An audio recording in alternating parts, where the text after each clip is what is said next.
அப்போஸ்தலனாகிய பவுல் ரோமாபுரியாருக்கு எழுதின நிருபம் 5ஆம் அதிகாரம். இவ்விதமாக நாம் விசுவாசத்தினாலே நீதிமான்களாக்கப்பட்டிருக்கிறபடியால் நம்முடைய கர்த்தராகிய இயேசு கிறிஸ்து மூலமாய் தேவனிடத்தில் சமாதானம் பெற்றிருக்கிறோம். அவர் மூலமாய் நாம் இந்த கிருபையில் பிரவேசிக்கும் சிராக்கியத்தை விசுவாசத்தினால் பெற்று நிலை கொண்டிருந்து தேவ மகிமையை அடைவோம் என்கிற நம்பிக்கையினாலே மேன்மை பாராட்டுகிறோம். அது மாத்திரமல்ல, உபத்திரவம் பொறுமையையும், பொறுமை பரீட்சையையும், பரீட்சை நம்பிக்கையையும் உண்டாக்குகிறது என்று நாங்கள் அறிந்து உபத்திரவங்களிலேயும் மேன்மை பாராட்டுகிறோம். மேலும் நமக்கு அருளப்பட்ட பரிசுத்த ஆவியினாலே தேவ அன்பு நம்முடைய இருதயங்களில் ஊற்றப்பட்டிருக்கிறபடியால் அந்த நம்பிக்கை நம்மை வெட்கப்படுத்தாது. அன்றியும் நாம் பலனற்றவர்களாயிருக்கும் போதே குறித்த காலத்தில் கிறிஸ்து அக்கிரமக்காரருக்காக மரித்தார். நீதிமானுக்காக ஒருவன் மரிக்கிறது அரிது, நல்லவனுக்காக ஒருவேளை ஒருவன் மரிக்க துணிவான். நாம் பாவிகளாயிருக்கையில் கிறிஸ்து நமக்காக மரித்ததினாலே தேவன் நம்மேல் வைத்த தமது அன்பை விளங்க பண்ணுகிறார். இப்படி நாம் அவருடைய இரத்தத்தினாலே நீதிமான்களாக்கப்பட்டிருக்க கோபாக்கினைக்கு நீங்களாக அவராலே நாம் ரட்சிக்கப்படுவது அதிக நிச்சயமாமே. நாம் தேவனுக்கு சத்துருக்களாயிருக்கையில் அவருடைய குமாரனின் மரணத்தினாலே அவருடனே ஒப்புரவாக்கப்பட்டோமானால், ஒப்புரவாக்கப்பட்ட பின் நாம் அவருடைய ஜீவனாலே ரட்சிக்கப்படுவது அதிக நிச்சயமாமே. அதுவுமல்லாமல் இப்பொழுது ஒப்புரவாகுதலை நமக்கு கிடைக்க பண்ணின நம்முடைய கர்த்தராகிய இயேசு கிறிஸ்து மூலமாய் நாம் தேவனை பற்றியும் மேன்மை பாராட்டுகிறோம்.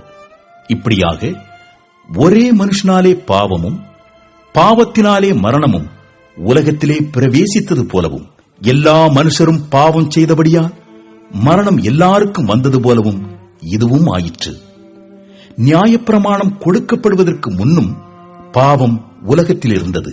நியாயப்பிரமாணம் இல்லாதிருந்தால் பாவம் எண்ணப்பட மாட்டாது. அப்படியிருந்தும் மரணமானது ஆதாம் முதல் மோசே வரைக்கும் ஆதாமின் மீறுதலுக்கொப்பாய் பாவம் செய்யாதவர்களையும் ஆண்டு கொண்டது. அந்த ஆதாம் பின்பு வந்தவருக்கு முன்னடையாளமானவன். ஆனாலும் மீறுதலின் பலன் கிருபை வரத்தின் பலனுக்கு ஒப்பானதல்ல.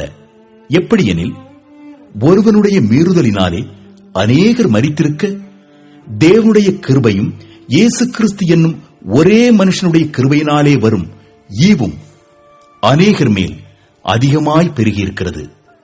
மேலும் ஒருவன் பாவம் செய்ததினால் உண்டான தீர்ப்பு தேவன் அருளும் ஈவுக்கு ஒப்பானதல்ல. அந்த தீர்ப்பு ஒரே குற்றத்து நிமித்தம் ஆக்கினைக்கு ஏதுவாயிருந்தது. கிருபை வரமோ அநேக குற்றங்களை நீக்கி நீதி விளங்கும் தீர்ப்புக்கு ஏதுவாயிருக்கிறது. அல்லாமலும் ஒருவனுடைய மீறுதலினாலே அந்த ஒருவன் மூலமாய் மரணம் ஆண்டு கொண்டிருக்க கிருபையின் பரிபூரணத்தையும் நீதியாகிய ஈவின் பரிபூரணத்தையும் பெறுகிறவர்கள் இயேசு கிறிஸ்து என்னும் ஒருவராலே ஜீவனை அடைந்து ஆளுவார்கள் என்பது அதிக நிச்சயமாமே. ஆகையால் ஒரே மீறுதலினாலே எல்லா மனுஷருக்கும் ஆக்கினைக்கு ஏதுவான தீர்ப்பு உண்டானது போல ஒரே நீதியினாலே எல்லா மனுஷருக்கும் ஜீவனை அளிக்கும் நீதிக்கு ஏதுவான தீர்ப்பு உண்டாயிற்று. அன்றியும் ஒரே மனுஷனுடைய கீழ்ப்படியாமையினாலே அநேகர் பாவிகளாக்கப்பட்டது போல ஒருவருடைய கீழ்ப்படிதலினாலே அநேகர் நீதிமான்களாக்கப்படுவார்கள். மேலும் மீறுதல் பெருகும்படிக்கு நியாயப்பிரமாணம் வந்தது. அப்படியிருந்தும் பாவம் பெருகின இடத்தில் கிருபை அதிகமாய் பெருகிற்று. ஆதலால் பாவம் மரணத்துக்கு ஏதுவாக ஆண்டு கொண்டது போல கிருபையானது நம்முடைய கர்த்தராகிய இயேசு கிறிஸ்துவின் மூலமாய் நீதியினாலே நித்திய ஜீவனுக்கு ஏதுவாக ஆண்டு கொண்டது.